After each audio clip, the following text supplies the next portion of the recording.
And I know that I could start with a smaller offer, but I went with the biggest offer first, which I think surprised people. But people want results. Now that I've got that out there, now I am working on a 12-week module that is a module because the people who have the year-long program are going to get access to it. So other people can just opt in to the 12 weeks, right? So it's like paying attention to what people need.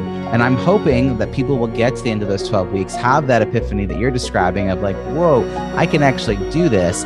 And then they can opt to continue on the rest of the year with us. If they really think they're onto something, it's worth continuing in order to get it to the finish line.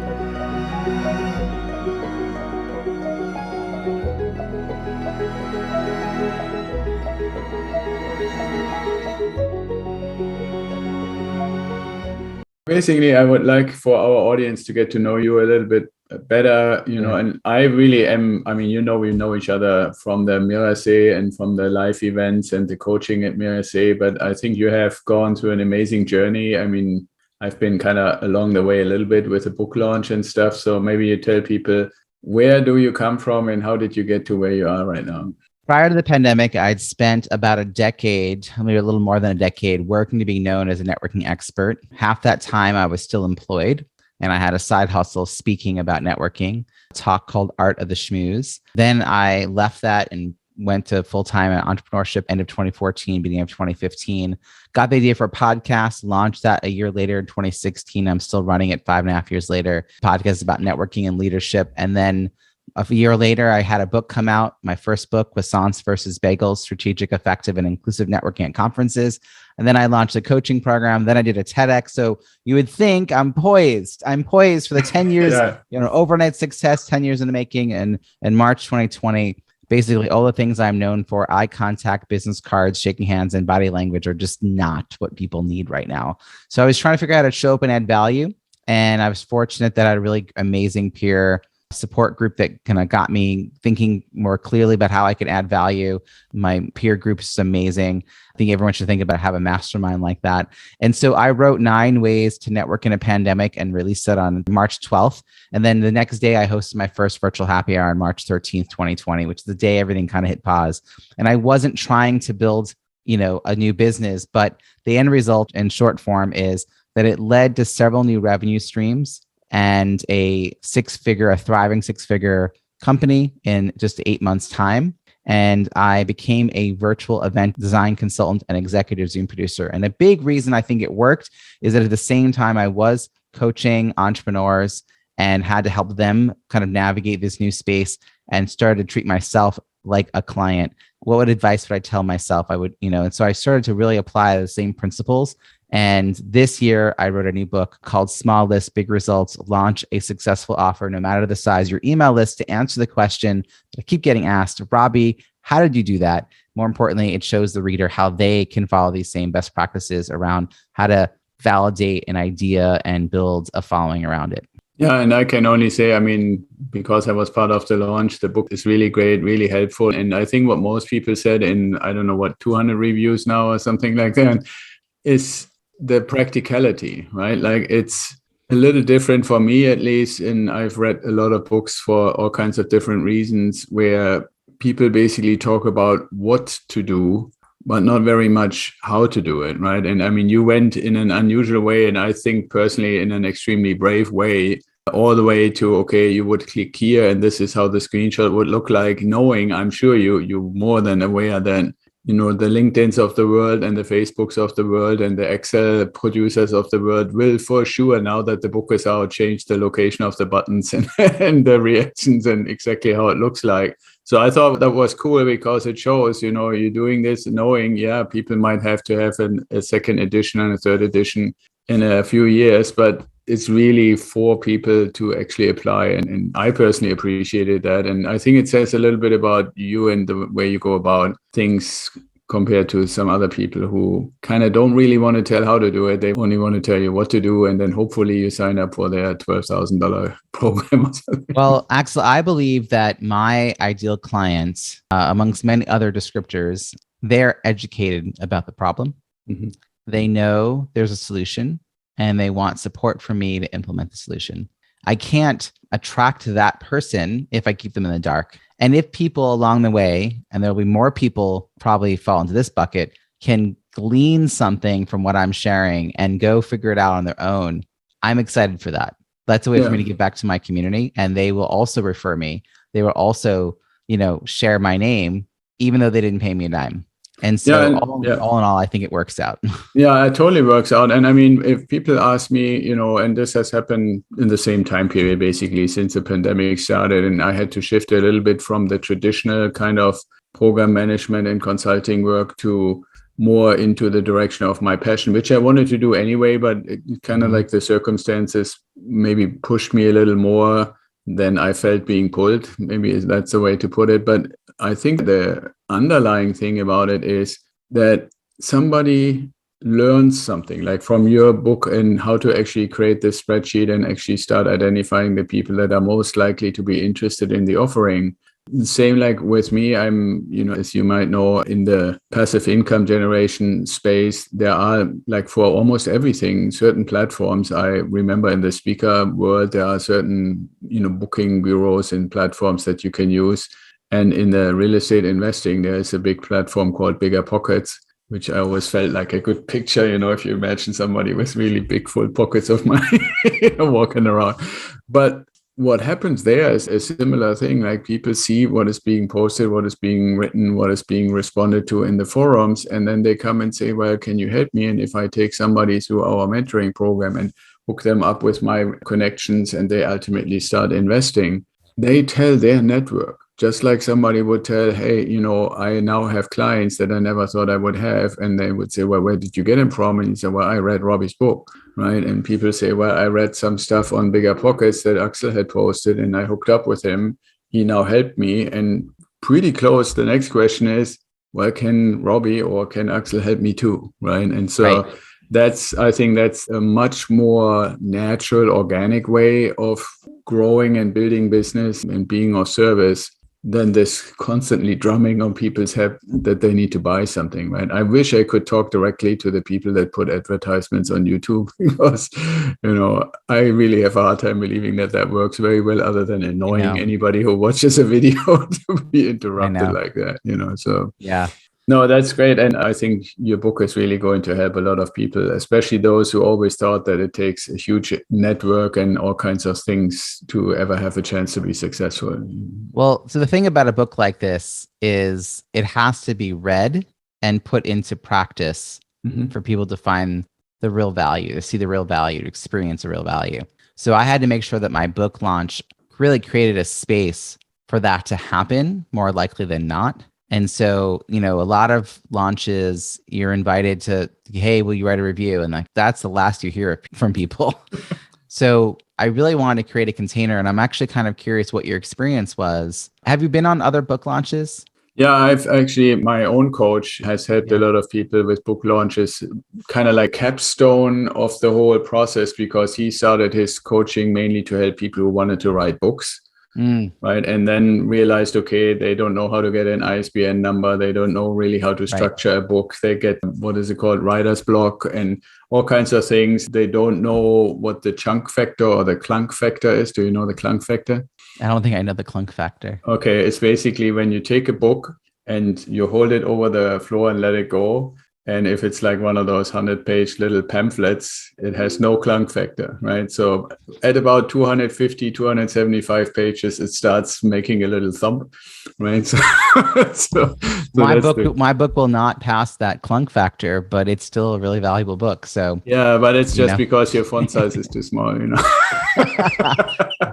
But those things, and then ultimately really people said, now that I have it and I appreciate your help to getting me there, how do I get it out into the world? Because I'm not a marketing and salesperson. And that's how he basically started to help people with book launches. And so I've been involved in a few of those, but I have to say, I believe there is an evolution where when it was more, like you said in your intro, when it was a little easier to say, how can I get 20 of my friends inviting 5 of their friends, so I have 100 people in a room and I can go to Barnes and Noble and other bookstores and stuff like that. That was more the traditional form. And I think the toolkit and the meetings and all the things that you basically put together are probably what I would assume the modern way of what needs to happen besides the invite to write a review on Amazon to really get a connection. But I personally, to sum it up, I would say what I really appreciated is being willing to do it and help you with it to the extent that I could, but also to know this is like a group, a team, Yeah. community, whatever word you want to use, effort where multiple people come together for this purpose. And I guess it's a little bit a matter of mindset, but to me, I've always enjoyed to be part of communities that accomplish something, right? And Mhm. I feel when you said, I think sometime in the launch phase early on, you said, oh, we got 50 reviews and now we have 100 reviews, 120 reviews. I felt, even though I did only one of those, that I was part of that. And any new Absolutely. one, that kind of I love that you're underscoring engagement. this because if anyone's out there either has a book or is thinking about a book or they're thinking I should relaunch my book because if you didn't do a great job launching the first time, you could launch again because Right. your published date and your launch date are nowhere connected. But yeah, it really was like creating this sort of community experience around Yeah. it. There was a librarian-led book club discussion, and it culminated in a 3-day training. And so it just like giving people lots of opportunities to interact and experience this together. But it's because I needed people to actually use the book. I ran 10 pop-up masterminds for people to take 2 hours to really do Q&A around the Wake Up Your Network process. The book, just so folks who are following along, it's about how you build an audience before you create and sell whatever your offer or solution or program or course or whatever you want to call it, your app, whatever you're trying to put out into the world. And most of the time when we're trying to do that, people are like, who are you? What is this? I don't need this. And it's just very demoralizing. So how do you No, sort of absolutely. Yeah. nurture your network to find those likely prospects who already know, like, and can trust you? And yeah, no, it's like in a 2-month period, a lot of activity, a lot of things happen. And it led to 3 people buying my year-long program, 3 out of 35 people attending live and 70 watching or attending live, which is an incredible conversion rate. So these are small lists and big results, just like I promised. Yeah, yeah, exactly. $50,000 out of a book launch is not what most people are planning for. And it's just the beginning. It's just like the beginning of what's going to happen in the next few years. Yeah, absolutely. And like I said, this feeling of community and being part of something is really, really important. I mean, Heidi, my wife, actually said, what's going on with you and Robbie? I mean, you getting like to see each other all the time. Tomorrow you see him again on this mastermind. Today you interview him for the podcast. I said, well, I just like Robbie, so but it's also because this community is kind of infectious a little bit in that sense. I don't know if we can still say this day and age, but attractive, I should probably say. Yeah, yes. Right, because I did conclude the launch sequence by having a book launch debrief masterclass, which we're kind of writing up the notes from it. We're going to have a very detailed notes and get that replay out. And I'm going to charge for it. The book launch team got to see it live, and I'll send out the replay to the folks that had signed up. But then beyond that, people were like, this is valuable. Yeah, And I'm not looking to become a book launch strategist. What I am keen about, and I think this is important for people to think about, that is a component, kind of like what you said, this person that was doing book launches. It's a component of what people need. To me, I want to know how the book fits into your business strategy. I totally agree with you. And I mean, if you even go back when we first got to know each other, I had not at the time appreciated the value of this whole idea of piloting something. And people who know me know that I have an Air Force background. So I don't mean that piloting. I mean piloting in the sense of trying something on a smaller scale first, right? Because if you remember from the coaching and stuff that we did with Lyft at the time, I believe that's still true today, that the vast majority of people who want to put something out, they say, okay, I develop it. I spend an enormous amount of time and effort and money sometimes to put a product or a service together. And then I'm hoping that people want it. And I think one of the biggest lessons you just brought it out in the book now and in the process that you just described. But for me, it even started earlier to say, okay, it is very unlikely that I would know everything that somebody who is unfamiliar with my area of expertise would ask. Right. And it started out with this introduction. Then, well, why don't you pilot your program with 8 or 10 participants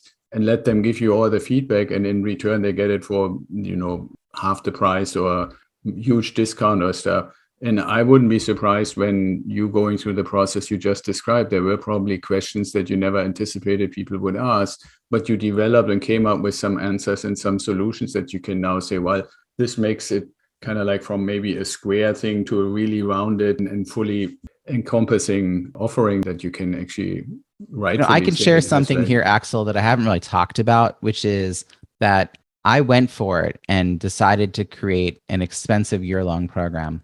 And I know that I don't have a big list. I mean, I had over 500 people on my launch team, about 150 at that point had written a review.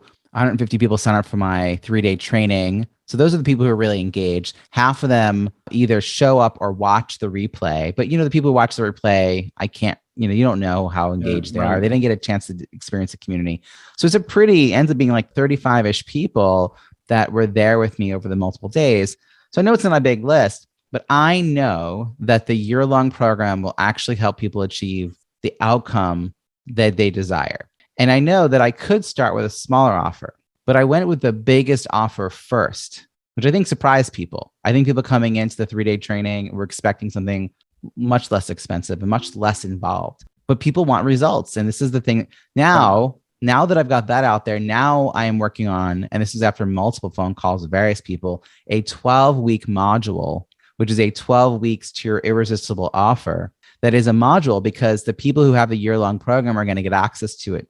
It's going to actually be the first 3 months of the 10 months that we were going to do masterminds. 3 months will be these trainings and Q&A, followed by 7 mastermind sessions. So other people can just opt in to the 12 weeks. Right. So it's like paying attention to what people need. And I'm hoping that people will get to the end of those 12 weeks, have that epiphany that you're describing of like, whoa, I can actually do this. And then they can opt to continue on the rest of the year with us. If they really think they're onto something, it's worth continuing in order to get it to the finish line. But it's like, you got to meet people where they are. I could have started mindset wise much smaller, and it doesn't serve me. It doesn't serve anyone else. I hear you about that. Absolutely. And I think that's great that you share that here on our program. The thing that I believe is really important in this context, and maybe you can talk a little bit about it, is the need for commitment when somebody is adopting a change like that. I mean, you're kind of, in a sense, from all the writings that I've seen and from the conversations we had, a little bit of a poster child who had built quite a successful position. And then the external circumstances basically didn't allow it to continue anymore. And you could have been, whining in the corner on how unfair the world is. But I think you took exactly the opposite approach, but it takes a certain amount of commitment. And I think what a lot of people, this is also in my own lived experience, I sometimes in the past got very excited about what people offered because I thought it resonated fundamentally and structurally with me. But I never really asked myself, am I really committed to let certain things stay in the past and really give this a chance with the intensity and the discipline that it takes? And I have to say, way too many times I fell victim to shiny object syndrome, so to speak, and started things out and never really gotten them to what I would consider a reasonable finish line. That has nothing to do with the outcome. It has to do with when you sign up for like a 12-week or 10-month program to really have the commitment. Can you touch on that a little bit? Yeah, I'll tell you that when I launched my podcast back in 2016, which I'd worked on for about a year on and off up to that moment, I decided that I would have it for 2 years before I would decide whether it was worth it. Yeah. And I think that really mentally prepared me because I knew that only by consistently putting a show out weekly, 50 weeks a year for 2 years, would I have any inkling of its value.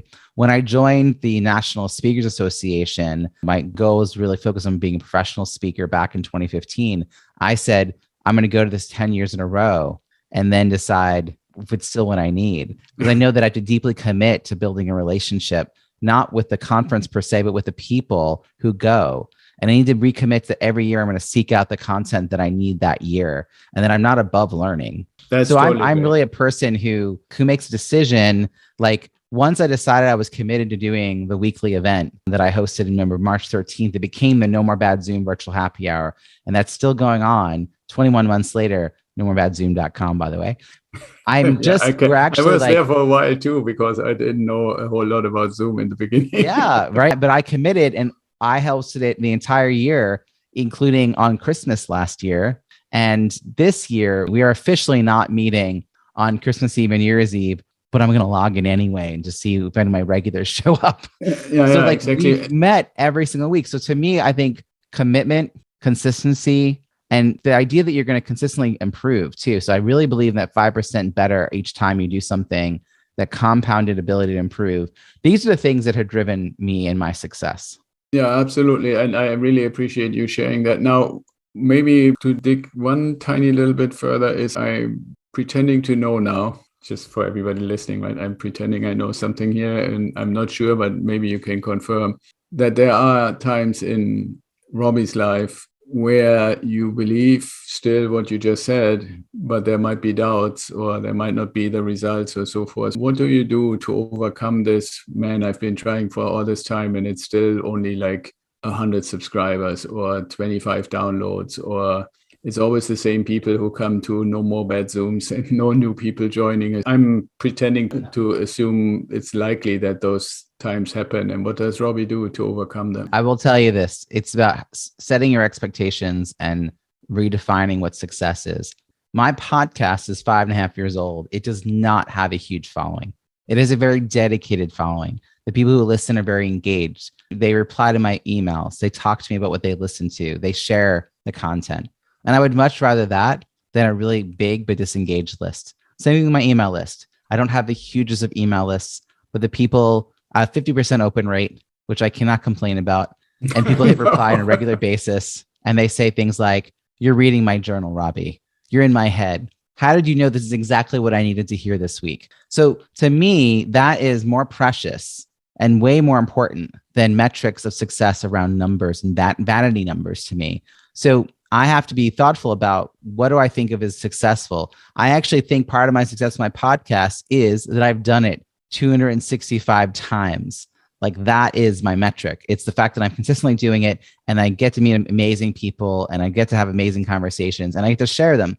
Because let's say it was just 100 people. How happy would you be to have 100 people join you in a conversation every week? Wouldn't that be amazing? Like that's essentially what we're doing when we're building these podcasts, or having the same people come for 50, 60 times to my weekly event or more. That's a family. We've created a community out of nothing.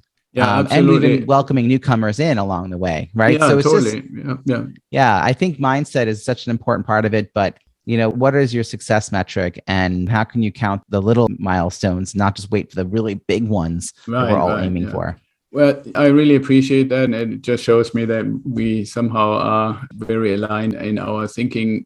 I'm basically saying very similar things. The one additional thing, and I'm kind of suspecting that you would agree with that, is when I find myself out of that admittedly relatively small community, to have a conversation with one of them, one of those 100 that you just mentioned, and they basically talk to me about the impact that the activities, the resources, or whatever other, the conversation itself sometimes, whether it's really officially a coaching session or we just supposedly talk to each other and it ends up being kind of like a coaching session, right. But the impact that somebody reflects back, I oftentimes say, and I think this is something for our audience to basically ask yourself, right? Like when you have the opportunity to just, even if it's just one person that comes back and said, "I want to tell you the impact you had on me." Mm-hmm.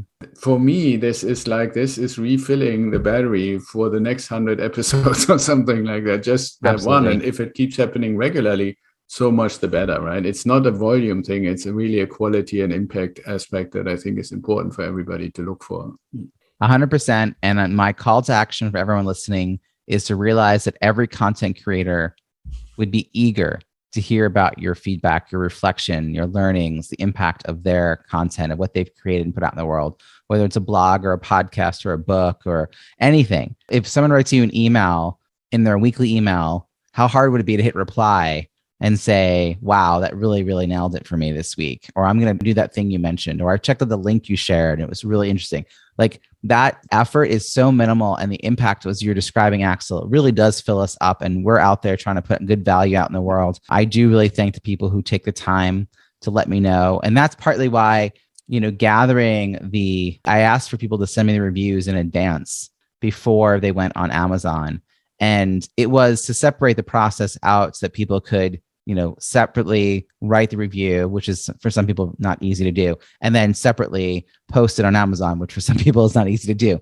But also those comments, those reviews were coming in at a point in the process when I'm exhausted Right, exactly. Yeah, yeah. And it was so filling to see that people were, it wasn't live yet. No one else had the book, just my launch team.